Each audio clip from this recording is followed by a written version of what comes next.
de Daniel diz assim: Ele livra e salva, e opera sinais e maravilhas no céu e na terra. Ele livrou Daniel do poder dos leões. Podem citar, irmãos. Glória a Deus, aleluia. Irmãos, pastor Manuel, não tem muito o que falar a respeito dessa passagem de Daniel capítulo 6, porque todo mundo já conhece. Até quem não é crente já conhece a história de Daniel, seja através da pregação, seja através de um louvor, seja através de um filme, seja através de uma novela. Todos sabem que houve um jovem chamado Daniel que foi jogado na cova dos leões e Deus o livrou. Glória, aleluia, meu. Glória a Deus, aleluia. O que eu quero compartilhar com vocês é algo mais além do porquê a narrativa bíblica desse texto, irmão. Porque o Espírito Santo inspirou, segundo o Instituto Teológico, que diz que foi Daniel que escreveu narrar isso aqui. A gente sabe que... Deixa eu perguntar para o irmão Francisco. Irmão Francisco, se aqui no Brasil o prefeito pegasse você e lançasse em uma cova de leões, qual seria a sua reação? Qual seria a sua reação, presbítero Deus? Qual seria a sua reação, irmão Valdeir? Qual seria a sua reação, irmão? Será que seria a mesma de Daniel? Porque, deixa eu perguntar, pastor Manuel, o que Daniel estava fazendo na cova dos leões quando foi lançado lá? Dormindo. O irmão está falando que estava dormindo? Agora o irmão acha isso? Ou ouviu alguém falar sobre isso? Porque o que é dito e o que é ensinado? Que Daniel estava na cova dos leões e fez os leões de travesseiro. E o pastor lembra o que foi que eu falei lá? Porque, irmão, eu não creio que Daniel estava dormindo. Porque a gente está chamando Daniel de preguiçoso. Porque é sério, irmão, que mediante uma cena, entre aspas, horripilante. Deixa eu perguntar para as mocinhas aqui. Quem tem medo de barata de vocês três? Nenhuma? Nossa, eu sou a pessoa errada, hein? E rato? Tem medo de rato? Tem medo de rato? Tem medo de rato? Tem medo de rato? Alguém mais tem medo de rato aqui? Não? E cobra? Alguém tem medo de cobra aqui? Não, você não vou nem perguntar, né? Eu tenho? Eu tenho?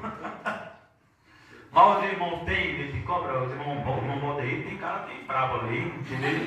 Tem cara que se vê uma cobra, quando ela vier morder, ele dá uma picuda para calar a cobra, em nome de Jesus.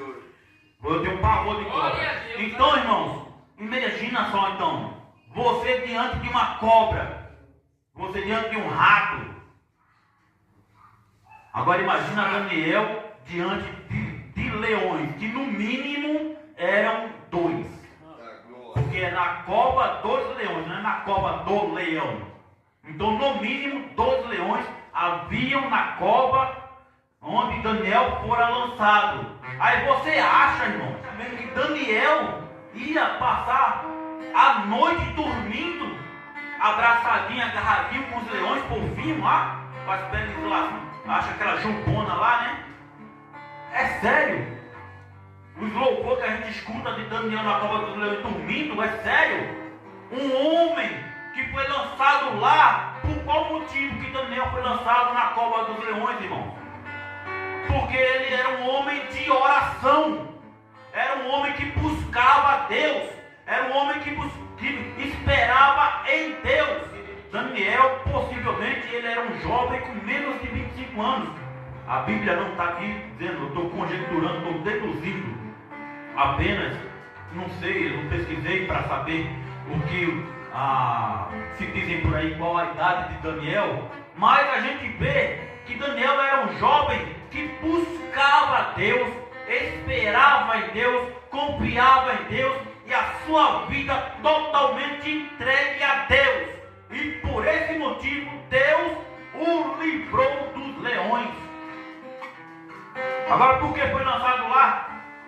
Segundo a narrativa bíblica, diz que era o rei Dário, queria constituir 120 e poucos, 120 presidentes que estavam sobre o reino, e colocou 3 superiores. E um desses superiores, para dar conta das coisas, era Daniel. Por quê? Eu não sei você, ou não sei quantos de nós, mas quando você, eu vou pegar aqui e fazer uma comparação.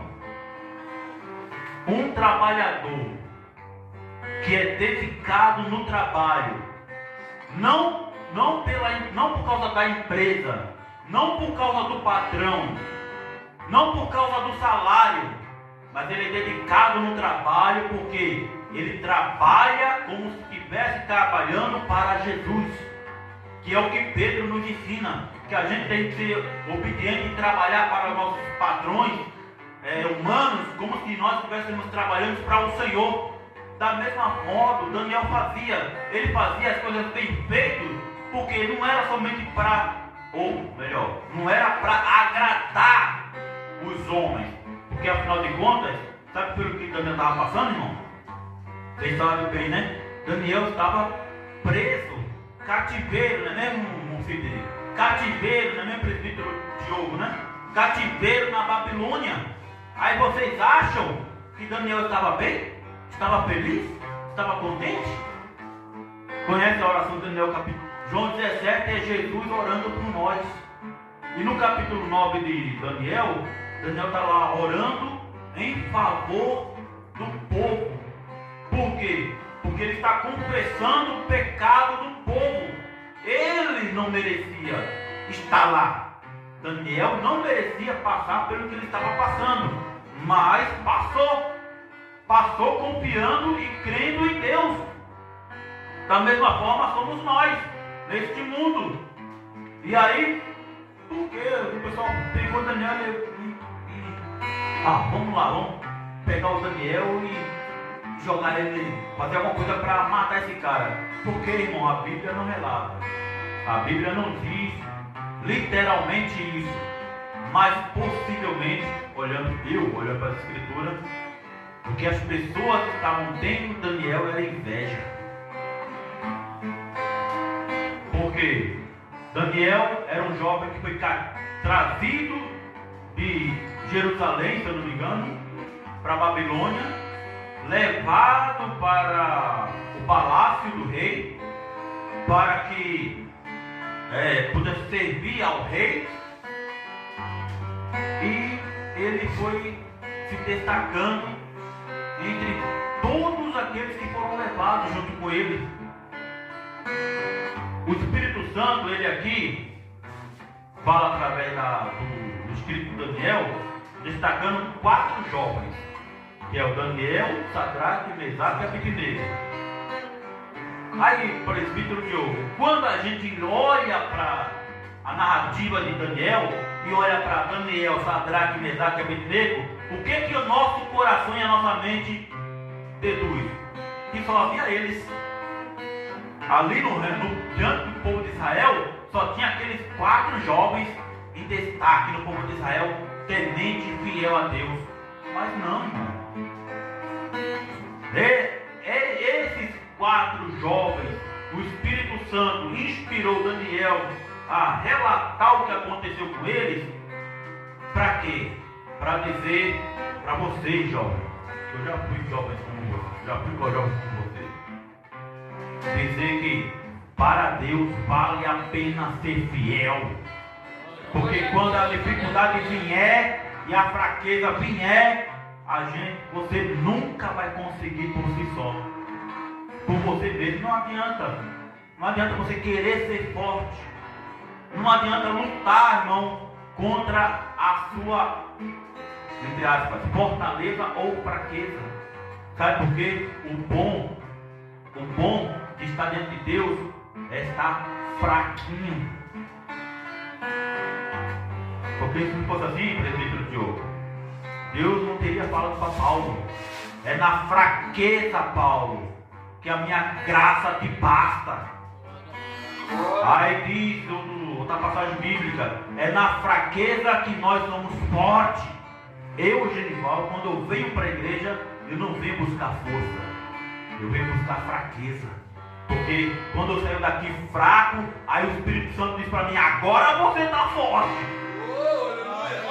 Agora você está forte. Porque, irmão, quando se você vem para casa do Senhor buscar força, irmão, pode ver, irmão, quando você chega aqui na casa do Senhor para buscar força, e se alegra, e sai contente, e sai fortalecido, pode ver, se não é no mesmo dia, é no outro dia. Se levanta um macaco, um periquito, um papagaio, a puta, o cachorro, para tirar sua paz.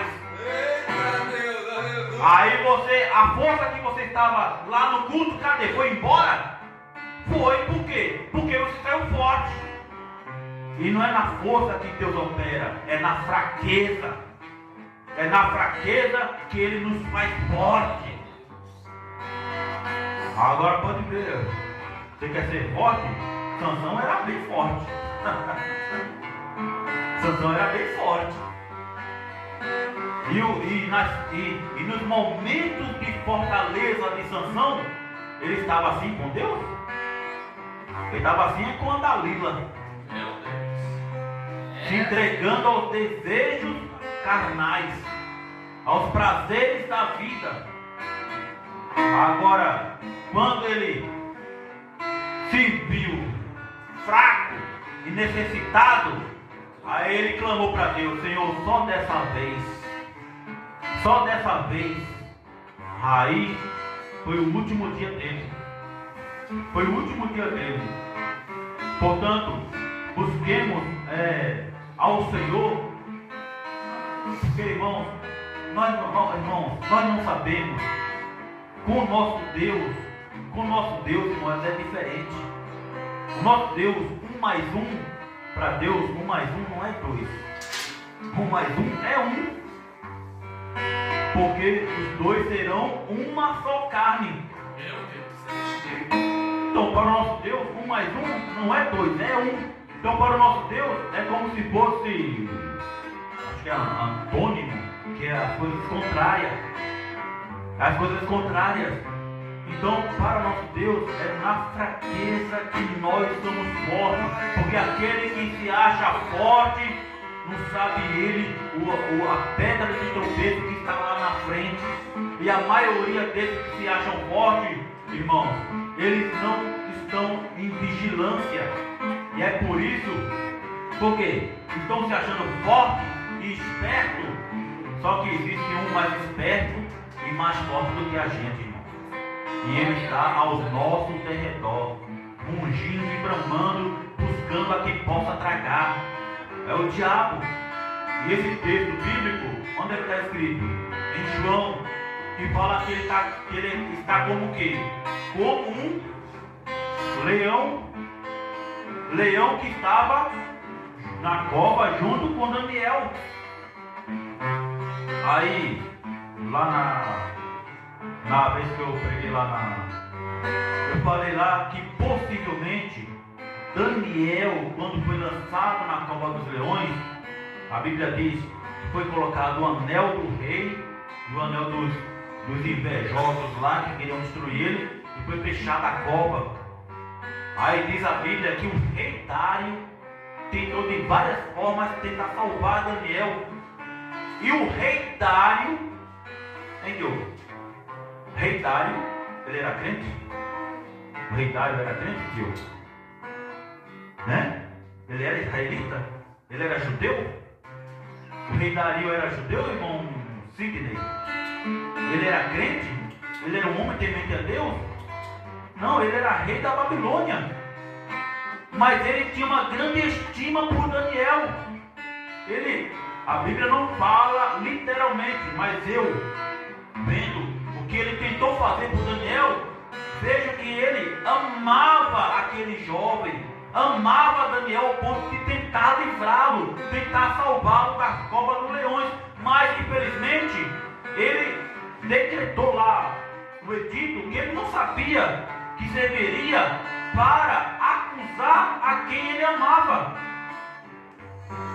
E aí ele tentou de várias formas tentar salvar Daniel. E eu ontem, meditando, ó, o versículo 14 diz que o rei, ouvindo então o rei o negócio, ficou muito triste. E a favor de Daniel propôs dentro do seu coração livrá-lo. E até o pôr do sol trabalhou por salvar, por tentar salvar Daniel. Então o rei Dário tentou. Aí eu coloquei aqui, ó. Ele tentou salvar Daniel. Então ele usou a fé.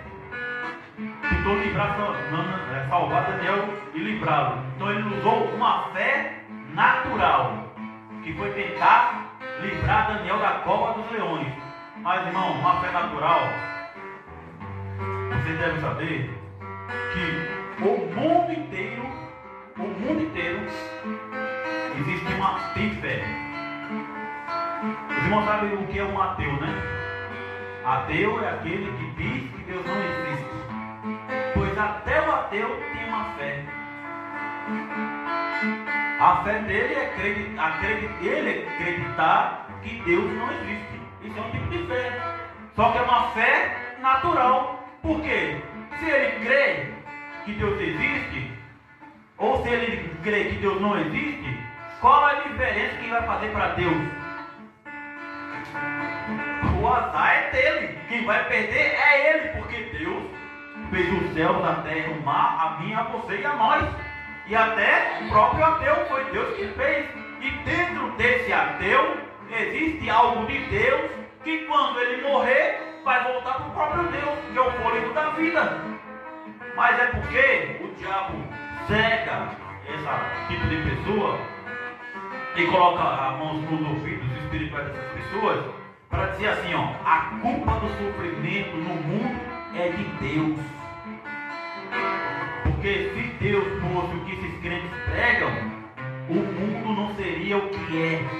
Por isso, seu ateu, esse Deus que os crentes pregam e que está no livro chamado Bíblia, esse ser não existe. Isso aí é invenção dos homens. Aí fica um ateu. Porque até quem já ouviu falar aqui no Ricardo Boechat? Não, né, irmão? É porque faz tempo. Ele faleceu, acho que em 2013, numa queda de helicóptero. Ele era um âncora da bancada da TV Bandeira. Ele era um careca, Ricardo Boechat. Ele era um ateu. Ele não negava isso na rádio. Eu ouvia todos os dias dele.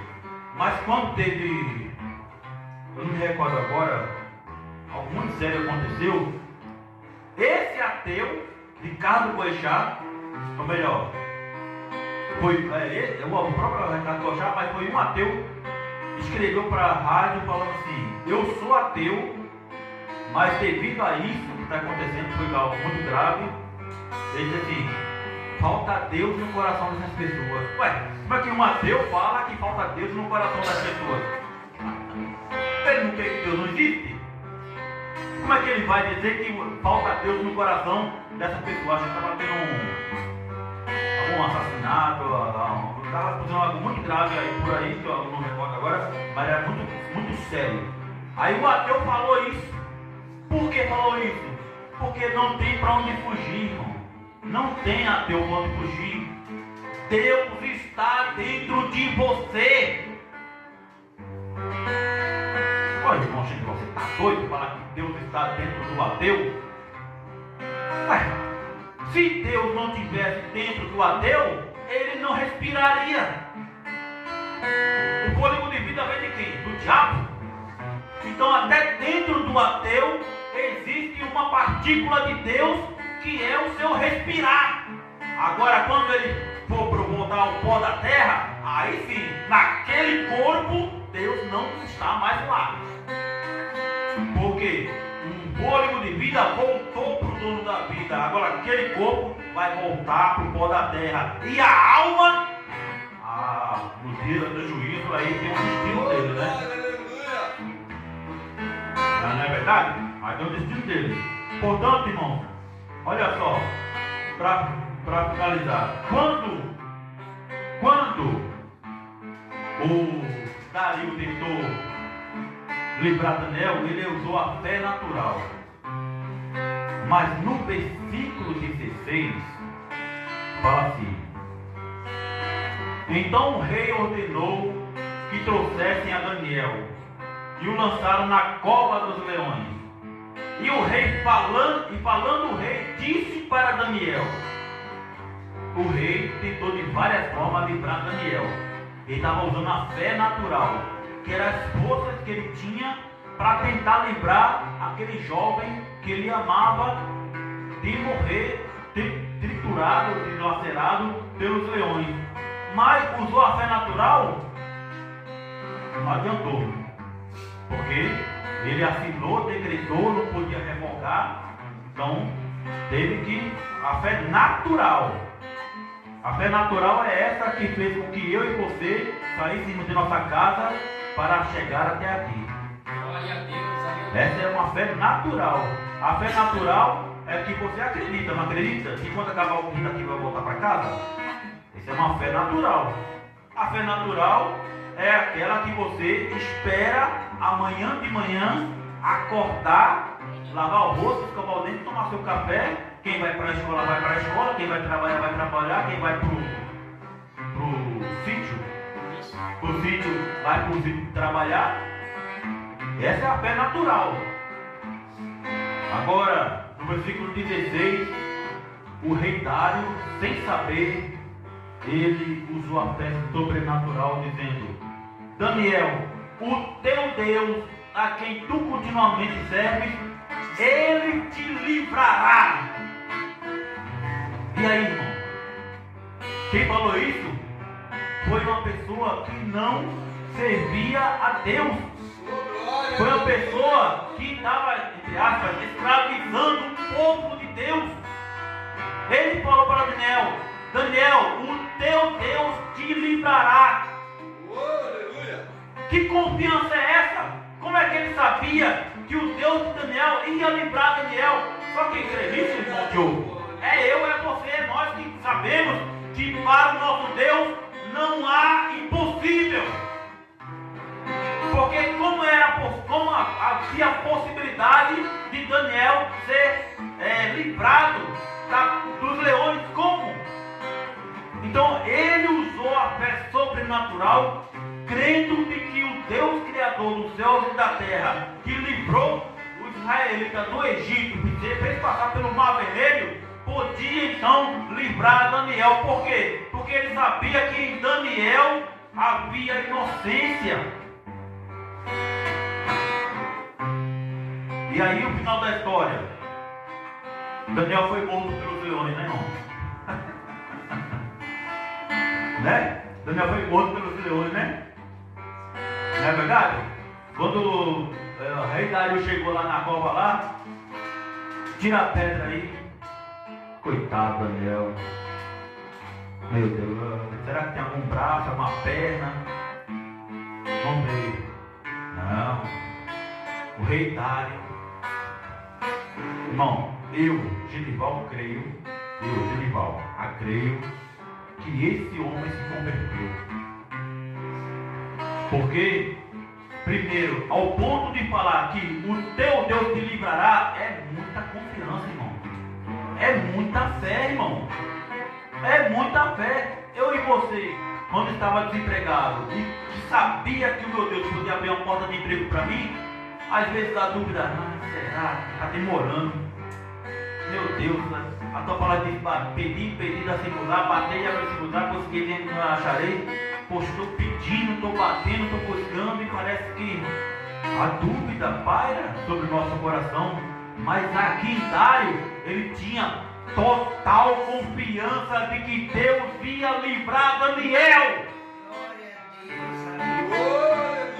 Aí esse homem, irmãos, que não era crente, que não era do povo de Deus, passou a noite todinha roncando.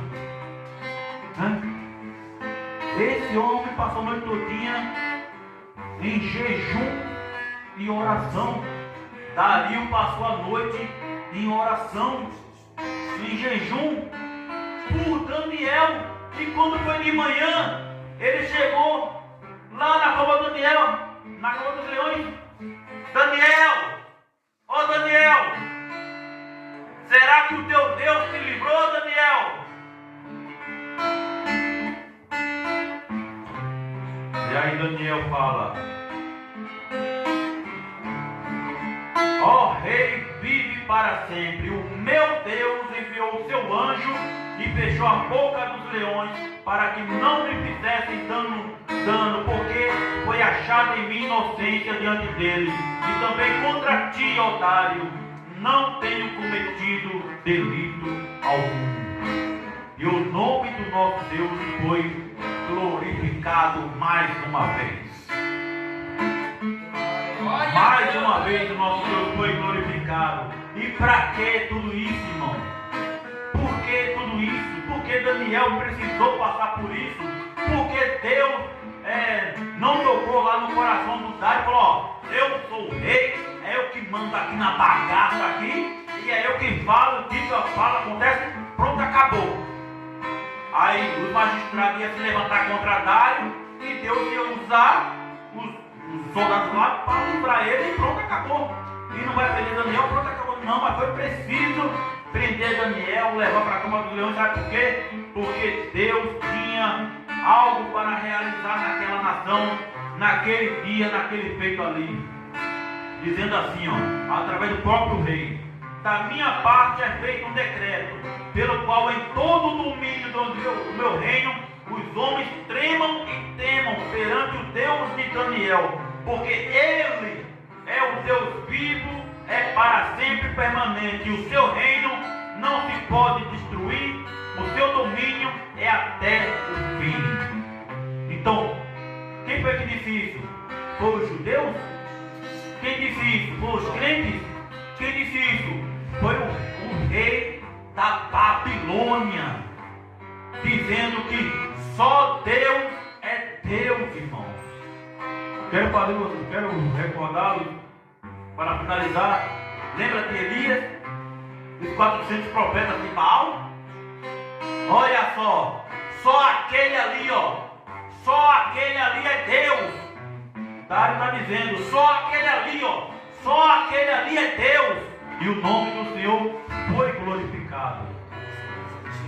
E aí, irmãos, quando a gente estiver passando pelas nossas covas de leões, vamos nos lembrar do que Daniel possivelmente estava fazendo.